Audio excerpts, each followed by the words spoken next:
Check. We going. Check. All right, how's everybody doing? Welcome to episode 3 of the Uncle Kelven podcast. I'm your host, Uncle Kelven. Before we get started, I'm happy to say that Uncle Kelven podcast is now available at Radio Public, Breaker, and Google Podcast. And let's not forget Spotify. So you can go subscribe and listen to the Uncle Kelven podcast at those places. All right, let's get started. The person that I have on the show today, what can I say about this guy? I've been knowing this guy my whole life. That's number one. Number two, he is by far one of the funniest guys, if not the funniest guy I know, because he cracks me up. This guy's hilarious. He's done everything from sold books door to door. He once sparred with Oliver McCall. He's done a little stand-up. He's been in a few movies, but because the whole pandemic thing, I think he stopped going. Well, that's another situation. He's worked at the casino. He's worked at the railroad. He's been security. He's been a tour driver. I don't know what else to say. Without further ado, my main name, Kelven. Yep, that's right. It's me, Kelven. I'm doing this show by myself today. Today is my show by myself. We're going to find out some things. I have a bit of information to share with you guys. For some that know me and those who don't, I used to work for the railroad. I worked for the railroad and I got fired from the railroad over an incident dealing with Lawrence Fisheries. Now, the good thing is I was able to find those transcripts. So now I have the transcript and I have them here with me. I'm going to share those transcripts with you guys. And we're going to go through the case of the runaway train and the shrimp. Okay, so let's get ready. Let's see what we got. All right. Yes, I worked at the railroad for a couple years. Decent money. Long, crazy hours. Work conditions were crazy. I was a conductor, So basically I was like the head person in charge. And this incident that occurred was sort of like that Denzel Washington movie. This ain't training. In training, they just give you an F. Out here, you get killed. Only thing is we couldn't stop the train. We couldn't stop the train. Okay, I'll deal with me first. Then I'll go ahead and I'll read everyone else's statement. And like I said, we can decide from there. Because I'm gonna keep it short and sweet. Then I'll give you guys the breakdown of exactly what happened. My statement read, I, Kelven Stovall, and trainee Corey Lyons was hanged at EOT. That's an end of train device. That's you put down the end of the train to mean that the train is finished. On a group of cars, we were going to run around. Okay, run around means you're just gonna go from one end of the train to the other. And notice that the engines kept going and did not turn around. I was approximately 30 to 35 cars away. This happened March 7th, 2007. So March 7th, 2007. That was my statement. There was a 3-man crew. I was the conductor. I had a trainee with me, and I had an engineer. I was maybe 2 years in. The trainee was new at that job, but he had about maybe 3 years of railroad experience. And the engineer had about I want to say 30 years experience. So I'm the boss, and I got like a year and a half, but I'm the boss. Let's get to Corey Lyons' statement. He stated, brought 92 cars into Bridgeport from Hawthorne. Conductor Stovall and I cut engines away to hang marker on cars. That's the same as the EOT. Engineer Sutton was in process of changing ends while we were on the ground. Engines started in motion away from conductors on the ground and kept going. Did not witness accident into Metro train approximately 30 cars away. Right. Let me give you guys a little train terminology. A train consists of engines and cars attached to the engines. Engines are just that, it's just engines, you know. The engines started rolling while nobody was on them and hit a Metro. Okay, it didn't kill nobody though. Because when it say it was a train wreck, everybody think it's like super bad, but this wasn't. It was bad in the sense that it hit the train and it was going maybe 3 miles an hour. So I guess getting hit by a train 3 miles an hour, but it only hit another train, but that's another story. Okay, so let's get to the engineer's statement. Let's get to Don Sutton's statement. Donald R. Sutton, instructed by Yardmaster to use UP 7149 and UP 6522. Those are the numbers of the train, of the engines. And to take 92 cars to Bridgeport and leave on storage track for extra 455 train. After arriving at 22nd Street, conductor and trainee cut engines away from train, and engineer continued on 22nd Street plan to run around train. Conductor and trainee remained at the rear of the train to hang the telly. That's the same as the EOT. I'm the only person that used the correct terminology. To hang the telly and to instruct trainee. Now, he has a lot of stuff in here that ain't got nothing to do with what happened. I mean, none of this stuff. Okay, but let's go ahead.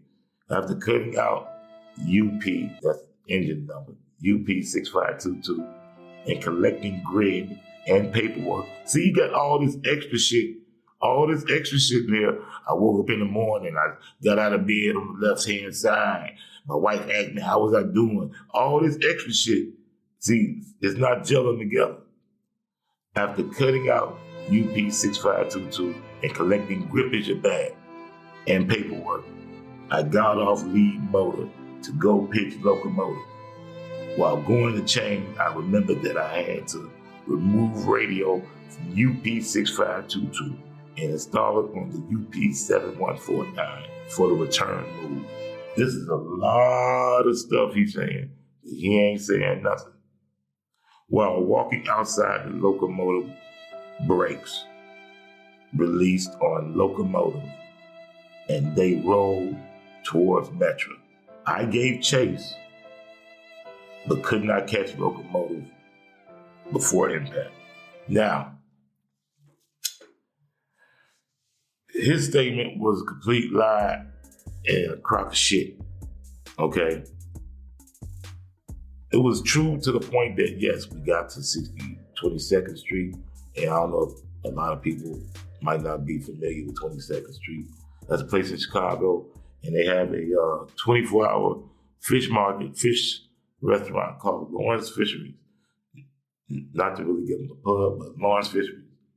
And the move we were doing was basically setting up for the next day. So we took the cars up there, took the engines, and just gonna have to bring the engines back, which normally takes about 45 minutes to wait for a taxi or a ride to come pick us up.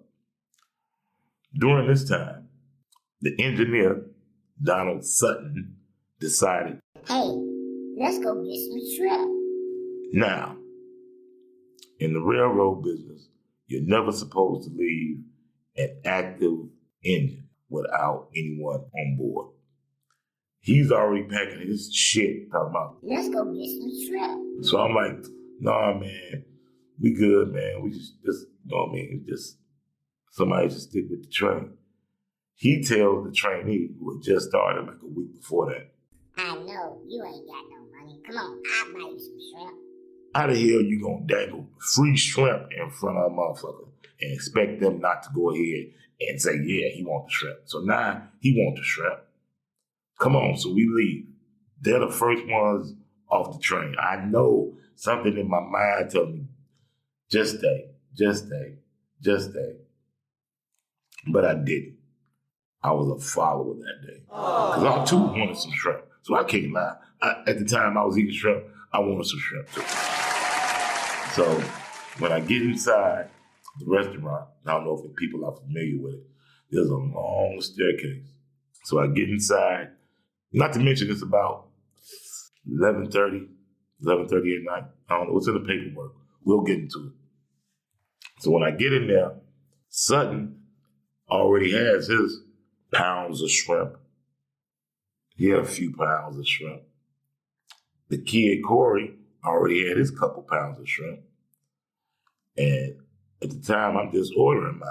And they like, well, come on, man. We finna go to the train. All right, I'll meet you guys. By the time I get my shrimp and come outside to these long staircases, I see Corey just sitting on the stairs. And I'm like, where's Sutton at? And he said, oh, he ran after the train. I'm like, what do you mean ran after the train? He was like, well, the engine, we came outside, the engine was rolling. I'm like, you gotta be shitting me, right? He's like, no, man, I'm serious. Now, the engines were about 2 blocks away, a block and a half, maybe. Now, I didn't mention that Don Sutton he was about 60 at the time. So, or late 50s, early 60s. Corey at the time was 22, 23 years old.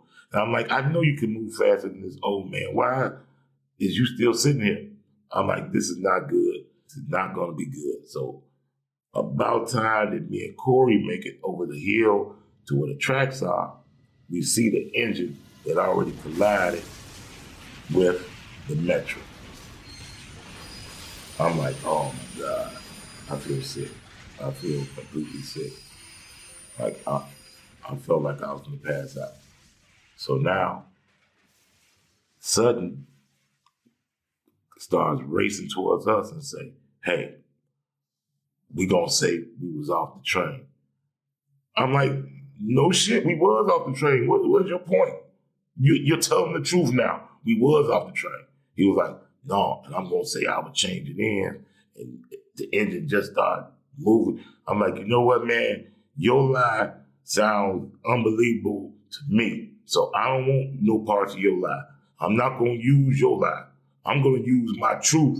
And hopefully my truth won't hurt your lie, but I'm not gonna use your lie along with my truth. It's not gonna work. Okay? Now, over the statements that I just read, neither stated that we were at Lawrence Fishery. So once the train hit the Metro, less than 15, 20 minutes, head of the union come over and say, okay, don't talk to nobody. And I'm like, all right, news reporters is out there, there's helicopters out there. I talked to the FBI. I'm like, hey, I don't know. I wasn't on the train. I was done with my portion of the job. So they were like, okay. You guys got to go take drug tests and all this stuff. And they were like, you need to go talk to the railroad agency people first thing in the morning. I'm like, oh, this is crazy. So as soon as I get home, I make it home about, I want to say 7, 8 o'clock that morning. So when I make it home, the union representative, and that's another piece of shit ass guy. How the hell, now he was supposed to be the union president over the union that we were in. And he didn't have his fucking job. He had been trying to fight to get his fucking job back for 2-3 years. So I'm like, oh, this isn't good. This isn't going to be good. And so he's like, well, we want to talk to you guys before you go in there and talk to the railroad people or whatever. I'm like, all right. So he had all three of us outside. And he says, I read you guys' statements. How come neither one of you guys mentioned that you went to Lawrence Fisher? So all three of us looking like, uh-oh. So I asked him, I'm like, how did you know? Because I want to know. I'm thinking maybe one of these guys snitched. I'm like, okay, then we're going to start telling this. Let's get into it. So I'm like, how did you know? He was like, oh, because they pulled camera footage from around there. I'm like, oh my goodness. So now we all got to try to change our story because they know we went in there. So now we got to change our story. He decides, Donald Sutton, well, I'm just going to go in there and tell him, basically, it's my fault. I'm like, yes, that's the truth. It's your fault. You're the engineer. You are in charge of the engines. I'm the conductor. I'm in charge of the trains. That means the cars we already dropped off. My job was done. You're right. Go in there and be honest and sit or stand or hit yourself in the chest with a sword. Do what you got to do. But it didn't stop there.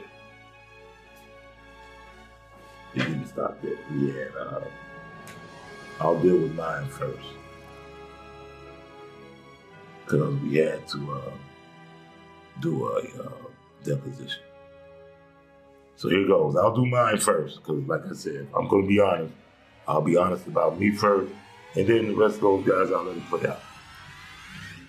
It reads, in the matter of Canadian National and Kelven Stovall's statement, Kelven, the following is a transcript of a recorded statement of Mr. Kelven, transcribed by Nancy, a certified shorthand reporter and notary public, and for the state of Illinois, County of Cook.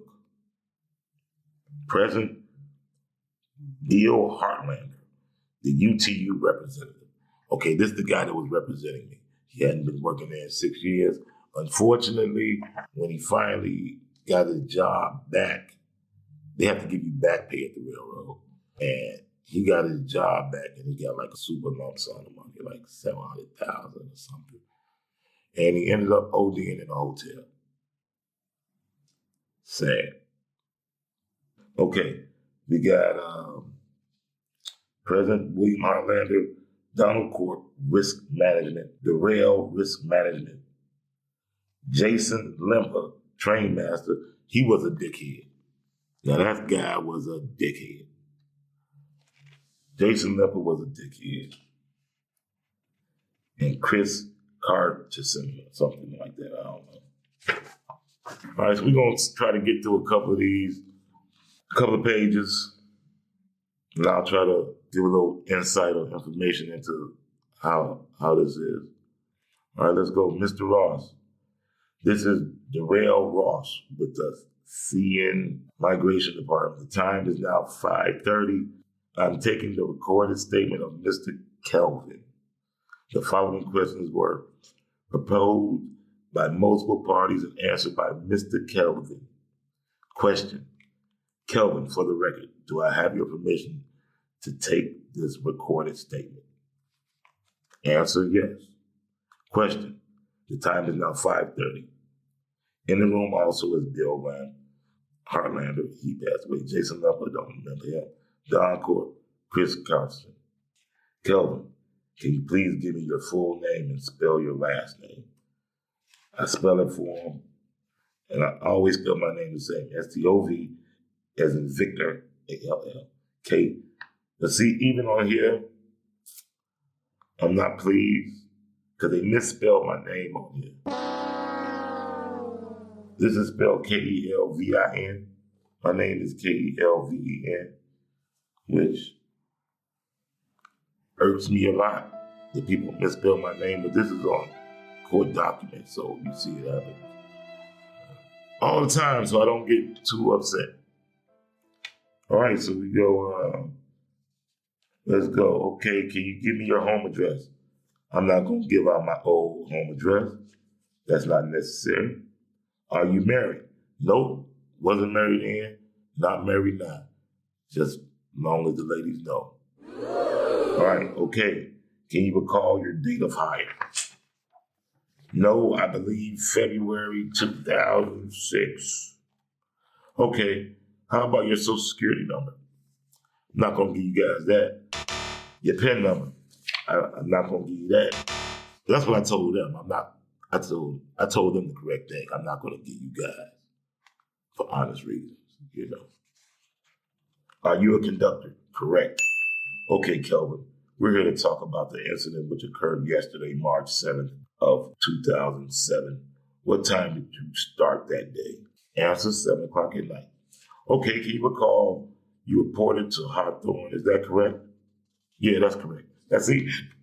Thing is, they know all this. They know what time I got there and everything. So why is all these crazy, made-up questions? You know, that's just a waste of time. That's just a serious waste of time. Okay, give me your crew members yesterday. Answer, Engineer Don Sutton, and I had a conductor trainee by the name of Corey Lyons. And was that your first time working with Don Sutton? Now, I should have knew by that question. Well, it was my first time working with him. I should have knew I was going to get ready to get thrown under the bus on some bullshit. Let me continue. No, it was not. I worked with Don Sutton before a few times. Older black dude. He was cool. How many times do you think you worked with him? Now, see, what are these questions? That's not necessary. Approximately 3. And again, that was your first time working with Corey? Yes, my answer was. Had you ever worked with in that area before? Yes, my answer was. Okay. About how many times have you worked in that general facility? They got my work record. They looked through my work record. They know I worked in that area before. See, this is just crazy questions. My answer at Hawthorne Business Center, that far down, approximately 6 to 8 times. Okay, if you would for me, why don't you walk me to from when you were assigned start and where you reported to work up until the point of the occurrence and give me as much detail as you can recall. Now, my answer was, okay, I got to Hawthorne at about 6:45. Remember, I started at 7, so I can't get there too early. Got there at 6:45. That's a good time. Give me 15 minutes. Went to the back, changed clothes, put on my boots, went back outside. See, I didn't come there with that work shit on. That shit stink. It'll stink up your car. Me and my trainee introduced myself. He introduced himself. I went back inside, talked to the yard master, Lenny, I believe his name is. I don't even remember the dude's name. It wasn't important. I asked him what was on the agenda for today. He said the first move we had to do was to go to the other end of the yard, pull track 9 up, which means just gather that track to get ready to be moved. Cutting in half the car, then you have the utility man assist me by putting the marker. I did a lot of mumbo jumbo talking. He said he wants to run from track 2 to the other track, double down, 4-5. Also go gather telly because he was going to take the train, which consisted of 92 cars, up to Bridgeport, and we're going to cut away, cut an angle, cut around. So we proceeded to go to the other end, grab the telly, utility man, double trip 12. We made the double. Me and the trainee hopped in the truck with the utility man. We drove over to head to the engine, climbed on board, proceeded to Bridgeport. When we arrived at Bridgeport Yard, we cut the train in half. Now this is when we get to Bridgeport. Okay, all that other stuff was just how you build a train up. Train consists of moving one car to the next, to the next track and building the train. From this point, here's where we get to Bridgeport. So this was in 2007. I haven't read this since then. Let me see how this sounds. All right. When we arrived at Bridgeport Yard, we cut the trains off, climbed back on the engine, pulled down the signal decided that we would go to Lawrence Fisheries. Walked down to Lawrence Fisheries, got our food. Mr. Lyon, Mr. Sutton were sitting outside. I was still inside. See, my story didn't change. I haven't read this shit since 2007. Story's still the same. I was still inside when I came back outside. Mr. Sutton was gone, and Mr. Lyons was sitting on the steps. See, this is pissing me off because it's a long situation. Okay. I asked where did Don go? He said Don had started running, that the engine was moving. The story hadn't changed. Upon hearing that, I proceeded to run towards the direction where Don was running, and when I came down, that's when I knew that the engines had collided with the Metro. Facts, all facts. Besides the fact of pointing out that he dangled shrimp in this motherfucker's face and was like, hey man, I buy shrimp. Who gonna turn that down? Nobody. Nobody that eats shrimp will turn down free shrimp. That's a fact. Okay, upon hearing this, now let me ask you. You know which way Canal Street is, correct? Canal Street runs at an angle, so this is a trick question. Yes, somewhat. Okay, now were the engines west or east of Canal Street? When we got, now I was about to ask a question, then she stopped me. Prior to going to Canal Street, where did the engineers set the engines? That's what she said. She started, prior to going to Canal Street, where did you guys, ... where did the engineer set the engines? There you go. Engineer, engine. Those words correlate with each other. Remember that. I mean, was it east or west of Canal Street? Can you say? I know Canal runs at an angle. That's still correct. You guys have to walk across the street to go to Lawrence Fisheries, and did you guys walk across the parking lot? You had to walk across the street. If you couldn't walk across the parking lot, that means you're coming from the other opposite way. She knew what she was doing. She was just trying to trip somebody up. Question. Okay, so it would have been east of Canal because Canal basically begins on an angle.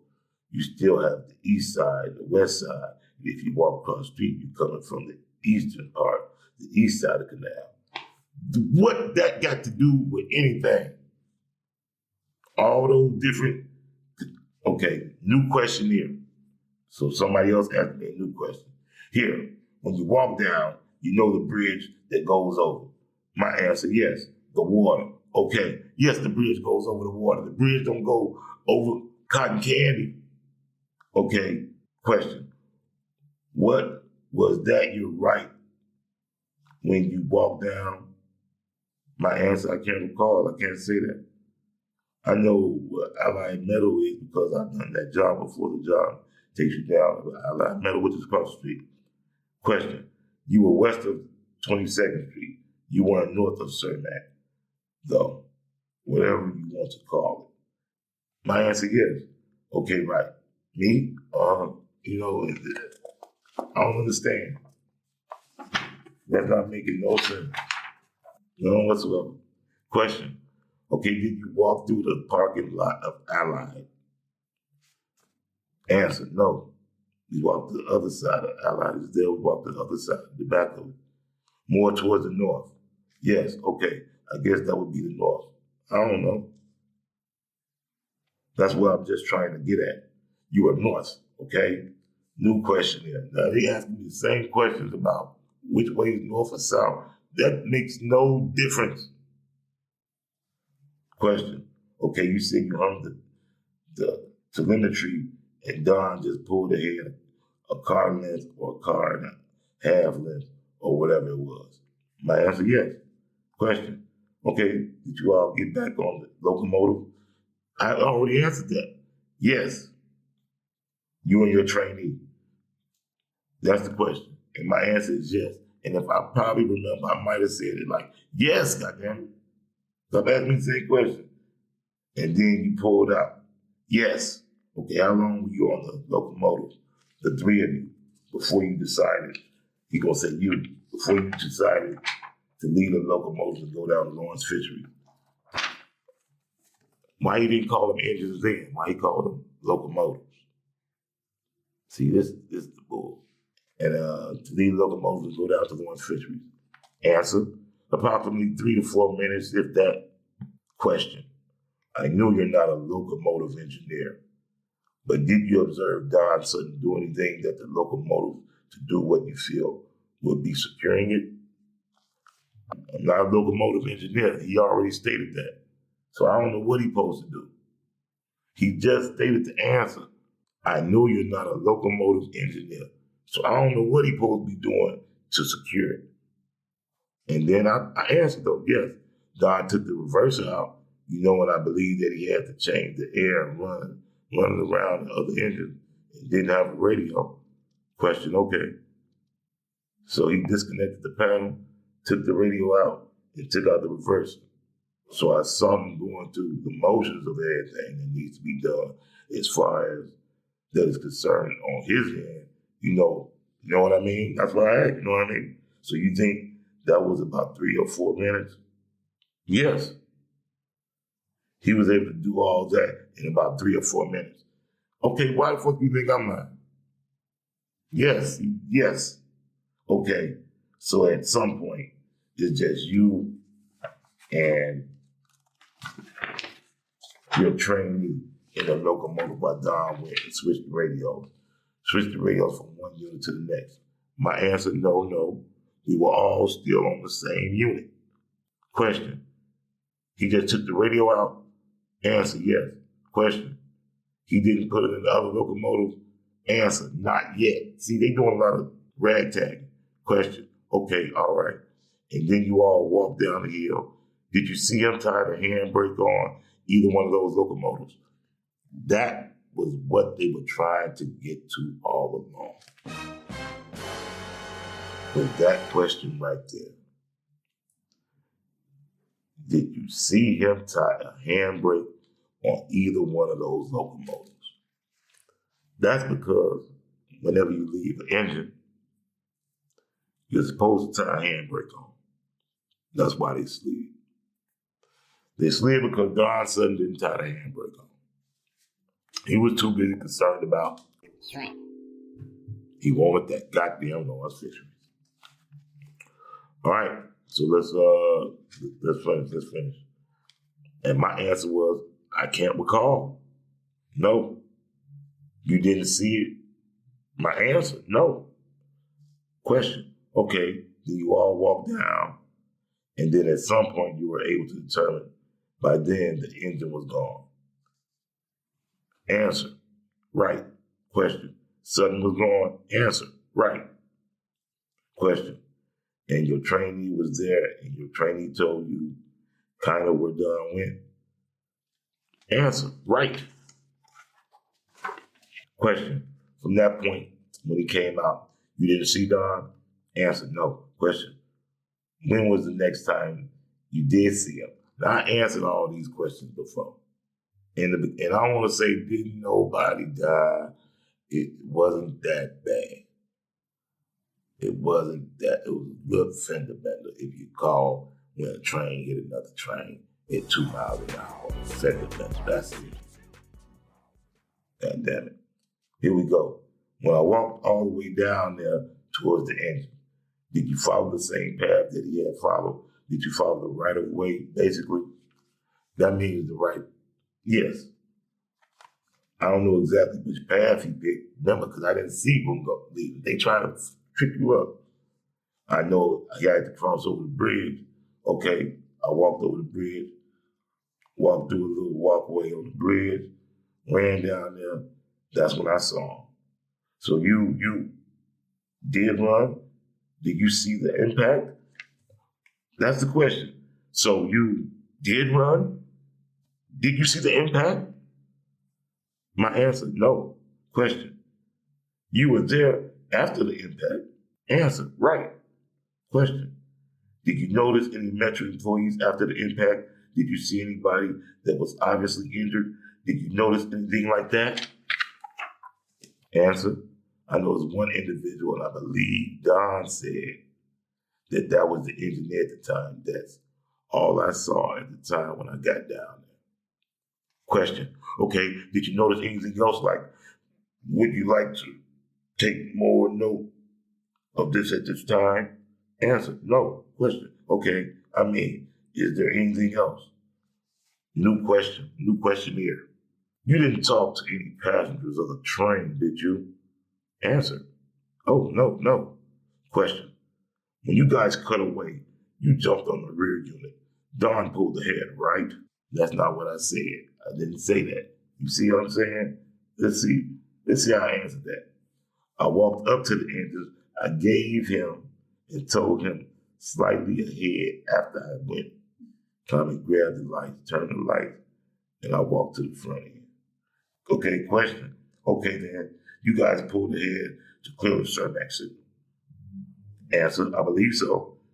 Did you guys see the signal after you guys cleared it? Answer, did we see the signal after we cleared it? Question, After you guys get outside of it, did you have a line up to go back towards the other end? Answer, I don't recall. I don't think so. I think he pulled right up to the pit. I don't think he had to pull across the signal yet. Question.